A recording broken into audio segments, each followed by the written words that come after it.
सायन्सच्या नियमाच्या पलीकडे असणारं, नियमात न बसणारं काहीतरी घडलं की आपण म्हणतो चमत्कार झाला. राईट. एक दाम्पत्य आहे गाणगापुरामध्ये राहणारं. त्या पतीचं नाव सोमनाथ आणि पतिव्रता स्त्री, तिचं नाव गंगादेवी. गंगा. गगन आम्हाहुनी वृद्ध नाही का, त्यात जन्मते किती तारका. पतीची निरंतर सेवा करणारी पतिव्रता स्त्री. पण काय रे, हाय रे ते दुर्भाग्य, घरामध्ये पाळणा हल्लेला नाही. ज्या ज्या स्त्रिया वांज असत त्यांची परिस्थिती खूपच वाईट होते मित्रांनो. दररोज श्रीगुरूंच्या दर्शनाला येई गाणगापुरामध्ये आणि आत्यंतिक भक्तिभावाने निरांजनाने श्रीगुरूंना ओवाळी. आणि हा तिचा भक्तिभाव पाहून श्रीगुरू प्रसन्न झाले आणि एके दिवशी तिला म्हणाले, तुझ्या मनीमध्ये काय आहे ते आज बोलून टाक. आणि मग तिने आपली सगळी कैफियत श्रीगुरूंसमोर मांडली. मरणानंतर आपले पुत्र जे आहेत ते पिंडदान करतात, पण मला पुत्रच नाही म्हटल्यावरती माझं पिंडदान करायला कोणी नाही, म्हणजे माझी परिस्थिती काय, लुप्त पिंड. आता ह्या जन्मीचं माझं झालं, मेरा हो गया. पुढच्या जन्मी तरी निदान मला किमान ही वेदना नको. आता तिची विनंती ऐकून श्रीगुरू म्हणाले, अगं पुढच्या जन्मीचं काय मागतेस, पुढचा जन्म कोणी पाहिलाय. मी तुला याच जन्मी पुत्र आणि पुत्री देतो. माझ्या वयाची 60 वर्ष झालेली आहे. मला आता माझी मेन्स्ट्रुएशन सायकल सुद्धा स्टॉप झालेली आहे. मग मला कसे पुत्र होणार. इथे परिस्थिती काय आहे, इथे मेन्स्ट्रुएशन सायकलच बंद आहे. म्हणजे कृपा यायची जरी म्हटली तरी ते रिसीव्ह करण्याचं साधन जे आहे तेच नाही आहे. In the absence of that कसं घडणार. म्हणजे तिला कोणीतरी सांगितलं अश्वत्थाची पूजा कर मग तुला पुत्र होतील.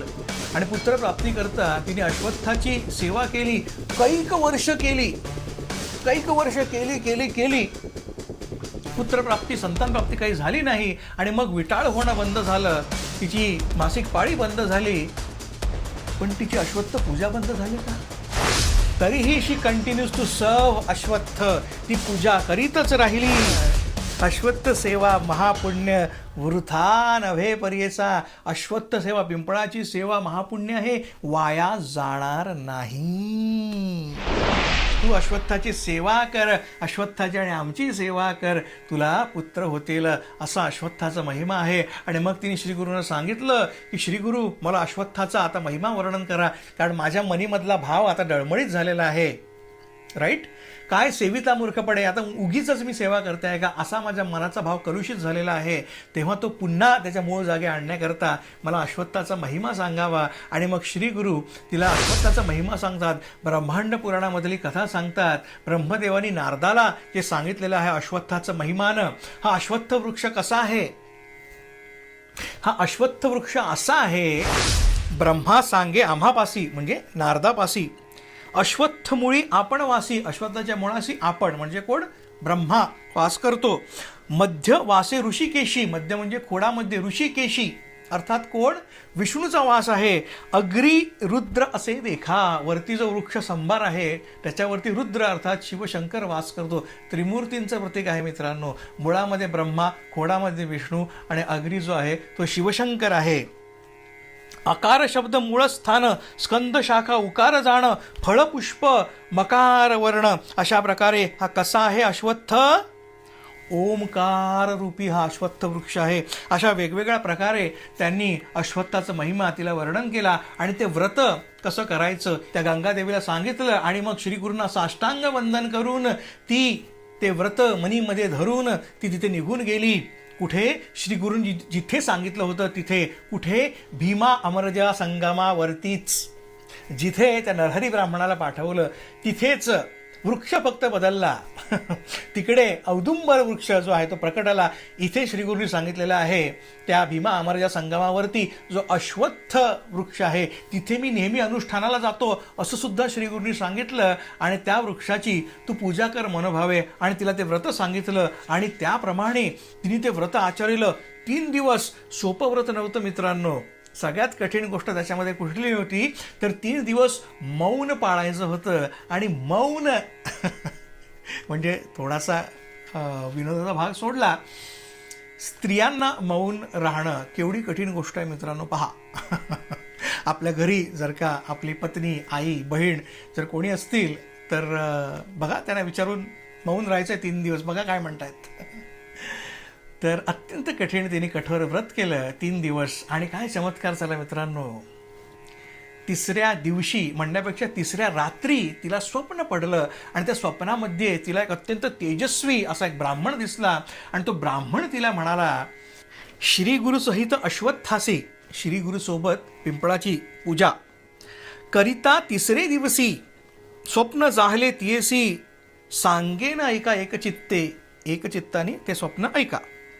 स्वप्नामध्ये विप्रू एकू, एक ब्राह्मण येवोनी देती तिसी भाकू, तिला हाक मारतो आहे.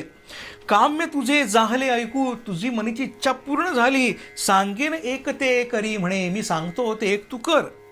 जावोनी गाणगापुरा तू, तेथे असे श्री गुरुनाथू. प्रदक्षिणा करी वो सातू, नमन करी भक्तीसी. जे का देतील तुम्हासी, भक्षण करी वो वेगेसी. निर्धार धरुनी मानसी, त्वरित जावे म्हणे विप्रू. तर विप्र म्हणाला, त्वरित जा, त्यांना 7 प्रदक्षिणा घाल आणि ते जे काही देतील त्याचं भक्षण कर. आणि हे स्वप्नात पाहिल्यानंतर ती दचकून जागी झाली, उठली, सुस्नात झाली. तिने व्रताचं उद्यापन केलं, सुस्नात झाली आणि श्रीगुरूंच्या दर्शनाकरता गेली. आणि जसं स्वप्नात सांगितलं त्याप्रमाणे श्रीगुरूंना 7 प्रदक्षिणा घातल्या. आणि काय आश्चर्य, श्रीगुरूंनी 2 फळं काढून तिच्या हातामध्ये ठेवली आणि तिला म्हणाले, ह्याचा प्राशन कर. सगळ्यात पहिल्यांदा व्रतस्थ आहे, राईट, त्याच्यामुळे पहिल्या आधी भोजन कर आणि भोजन झाल्यानंतर तुझं मौनही सोड आणि त्यानंतर हे जे 2 फळं दिलेले आहेत त्याचं प्राशन कर. या 2 फळांच्या रूपाने मी तुला पुत्र दिलेले आहेत. पहिली तुला कन्यारत्न प्राप्त होईल आणि मग पुढे पुत्ररत्न प्राप्त होईल. या 2 फळांच्या रूपाने मी तुला संतान प्राप्तीचा आशीर्वाद दिलेला आहे. आणि कोण आनंद झाला त्या गंगादेवीला. ती घेऊन ती गेली, तिने ते त्या फलांचं सेवन केलं. आणि काय आश्चर्य, 4थ्या दिवशी जेव्हा व्रताचं उद्यापन झालं आणि तो प्रसाद भक्षण केला, तिची मेन्स्ट्रुएशन सायकल रिकमेन्स्ड, रिझ्युम्ड, रिइन्स्टेटेड, पुन्हा चालू झाली. त्याच रात्री ती विटाळशी राहिली परत. काय आश्चर्य. आणि मग पुन्हा सुस्नात होऊन श्रीगुरूंच्या दर्शनाला आले, श्रीगुरूंना वंदन केलं, श्रीगुरूंचे आशीर्वाद घेऊन गेले. आणि मग त्या स्त्रीला काही दिवसातच गर्भधारणा राहिली. आणि पंचक्रोशीत आश्चर्य, 60 वर्षेच्या वृद्धेला केस पांढरे झालेले होते त्या गंगादेवीचे. सगळे म्हणणे, डोंट टेक इट लिटरली, पांढऱ्या केसाची होती ती. 60 वर्ष म्हणजे ज्या वयात साधारणपणे स्त्रिया आजी होतात, राईट, त्या वयामध्ये तिला गर्भधारणा राहिली म्हटल्यावरती लोकांनी तोंडात बोटं घातली गाणगापुरातल्या. अरे हे काय आश्चर्य आहे, हा कुठल्या लेवलचा चमत्कार आहे. आणि सगळ्यात मोठं आश्चर्य म्हणजे श्रीगुरूंनी तो कलंक कसा पुसला बघा. 7व्या महिन्यामध्ये ओट भरण्याचा कार्यक्रम झाला आणि 8व्या महिन्यामध्ये श्रीगुरूंनी त्यांना सांगितलं की गावात वाणं द्या. तर सौभाग्याचं लक्षण आहे ते. ती एक, that's the thing of pride. तिचा जो एवढी कुचंबणा झालेली तिच्या प्राईडची, त्याला कुठे नेऊन ठेवलं बघा. 60 वर्षाच्या वृद्ध स्त्रियेनी 8व्या महिन्या गर्भवती राहिल्यानंतर संपूर्ण गावामध्ये त्या सौभाग्यवतींना वाण दिलेलं आहे. आणि काय सगळ्या मनीचं सगळं, म्हणजे आता आशा संपलेल्या होत्या, पुढच्या जन्मामध्ये आशा आता टिकलेली होती. याच जन्मी फलद्रूप होताना समोर दिसते आहे. आणि तो गर्भधारण्याचा तो 9 मास आणि 9 दिवसाचा कालखंड जो काय आहे तो पूर्ण झाल्यानंतर तिला कन्यारत्न प्राप्त झालं. आणि काय आनंद. मित्रांनो, जसं मागच्या एपिसोडमध्ये आपण पाहिलं, त्या नरहरी नामक ब्राह्मणाला जणू पुनर्जन्मच मिळाला. तसंच झालं. जी आशा पुढच्या जन्मावरती गेलेली होती ती याच जन्मी फलद्रूप झाली. पुत्ररत्न, कन्यारत्न प्राप्त झालं. आणि मग 10 दिवस ते घरी राहिले तेव्हाच्या रिच्युअल्सप्रमाणे. आणि 10व्या दिवशी ती आपल्या त्या कन्येला घेऊन श्रीगुरूंच्या चरणापाशी तिने ठेवलं आणि श्रीगुरूंचे आभार मानले. आणि त्या क्षणी बघा, आता मनीची आस कशी आहे. आपण मानव आहोत, राईट. कन्यारत्न प्राप्त झालेलं आहे, समोर ठेवलेलं आहे, पण श्रीगुरूंना आठवण करून दिली की तुम्हाला दोन फळं तुम्ही मला दिलेली होती.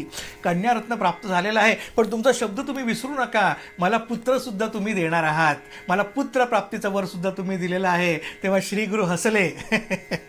तर ऐकोनी तियेचे वचन श्रीगुरू म्हणती हासोन, न करी मनी अनुमान, तू ते पुत्र होईल, तुला पुत्रसुद्धा होईल. आणि त्यानंतर परत एकदा ती गर्भवती राहिली आणि तिला पुत्रप्राप्तीसुद्धा झाली आणि त्या पुत्रालासुद्धा श्रीगुरूंनी अनेक शुभाशीर्वाद दिले.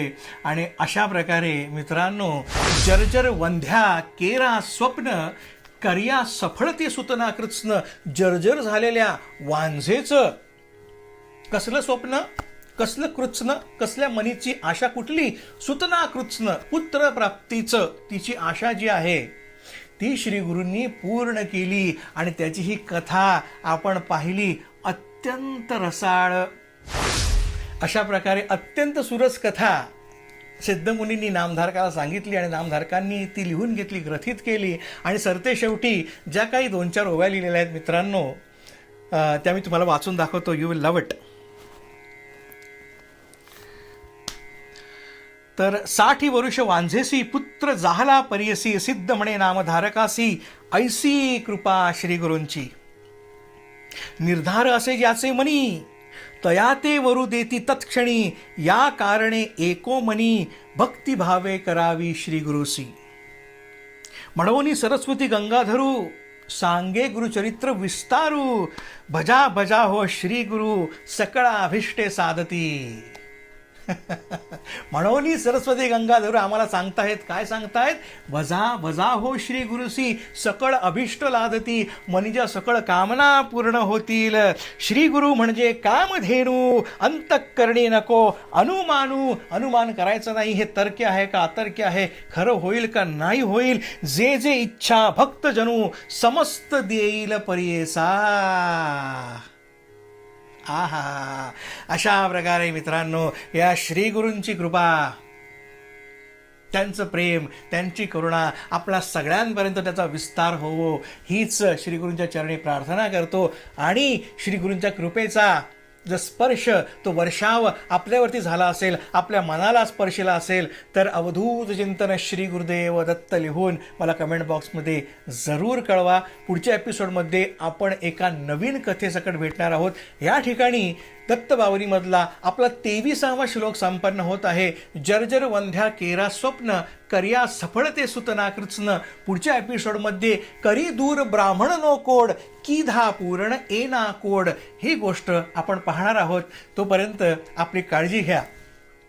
श्री गुरुदेव दत्त.